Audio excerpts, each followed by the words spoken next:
Actually start with Norway, Israel and Norway. The Israelis have revoked the diplomatic status of a number of Norwegian diplomats accredited for the Palestinian Authority.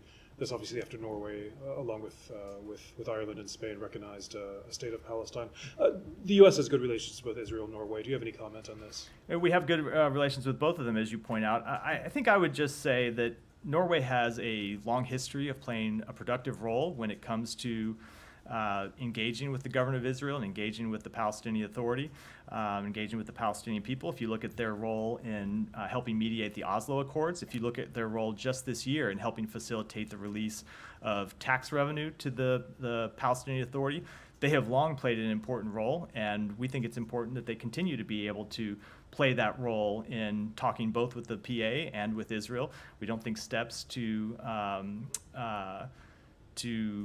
prevent them from playing that role are particularly helpful, and we'll continue to engage with both countries. Has the United States engaged specifically with Israel on this? I'm not aware of any specific conversations. We may have had them in the embassy. I'm just not aware of any. To put it a bit more directly, would the United States hope that Israel takes back this step? So I'm not going to speak to that. We always believe that diplomatic engagements are important, diplomatic relationships are important, and we have seen that diplomatic relationships between Norway and Israel have been important, and that it's been important that Norway be able to communicate with Israel and the Palestinian Authority, and we think that the productive role they can continue to play, and we would hope that they would be able to do so. Sure. Can I follow up on that real quickly? Go ahead. Are Yeah. you worried that that's going to that this is going to lead to a dissolution of this agreement that you have about Palestinian tax payments? I don't have any specific concern about that at this point. Obviously, it's something that we'll monitor over the days to come. We have seen tax revenue continue to be transferred. I believe some was just transferred either today or in the last few days, and it's important that that revenue continue to be transferred. It is, as we've said a number of times, ultimately money to which the PA is entitled. So it's something we'll continue to monitor. Go ahead. I was going to go through the front, but I've already come to you, so I should go to Saeed. I'm but sorry. Well, go it's ahead. Middle East specific. Go I ahead. want me to wait Go ahead. because No, go ahead. So you can come to me. Go ahead. One, does the U.S. have any indications from its diplomatic conversations that Iran is rethinking any part of the need to retaliate for the strike on Haniyeh? So two things to that. One, I'm not going to speak to our private diplomatic conversations. I'm certainly not going to speak to what Iran may or may not be planning, other than to say, as we've said for several days now, and it's been the focus of our diplomatic engagements, is we continue to make clear to Iran that they should not escalate this conflict, they should not take any further escalatory steps, that those steps are not in their interests, they're not in the interests of the wider region, and that is a point we will continue to impress in all of our diplomatic engagements in the region. You've also stressed the need or the help that a ceasefire deal would provide in lowering tensions. Is it clear to the U.S. how persuasive the prospect of a ceasefire deal is to the Iranians? Is the appeal of a deal greater than the need to retaliate? So, again, I don't want to speak for the Iranians or try to make an assessment about what is convincing to the Iranians or what is compelling to them or what's going to go into their mind when they make their decisions. I will say that there are two sides of this coin. On one side of the coin, yes, we believe that a ceasefire would go a long way towards alleviating tensions in the region. It would obviously have immediate benefits for the Palestinian people in Gaza. It would have immediate benefits for the hostages and their families. But we think it would allow us to make progress in the diplomatic endeavors we have been pursuing to bring calm along the Israel-Lebanon border, and it would allow us to ease broader regional tensions. On the other side of that coin, certainly any further escalation just makes all of the region's problems more difficult. And one of the problems that we're addressing is the conflict in Gaza and trying to reach a ceasefire. So it is true that anytime you have an increase in tensions, it makes all of our diplomatic efforts more difficult. So I would hope that that's something that Iran is paying attention to and something that they're cognizant of, and they wouldn't want to do anything to hurt prospects for a ceasefire. They wouldn't want to do anything to further raise regional tensions and raise the risk of this conflict spiraling out of control, but we can't speak for them. You spoke yesterday about the need for an in-person negotiator to be designated by Hamas before ceasefire talks could be taken over the finish line.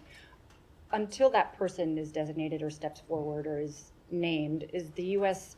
trying to sort of get Israel's side of the deal to a final place so that once there is a designation, all it takes is a signature? So it's hard to say getting one side to the deal to a final place when it obviously is a negotiation and you can't get agreement from one party without the other. Let me say two things about it, though.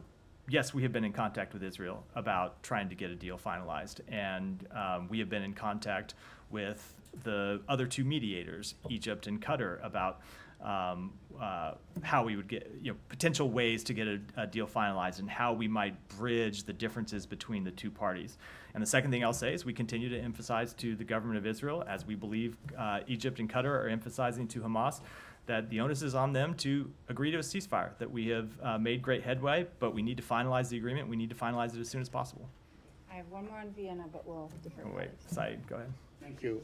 Actually, in response to Olivia on the deal, the Israeli press, Yediot Aharonot and the Times of Israel both reported that the United States is willing to let Israel start whatever military operations after phase 1 of a ceasefire.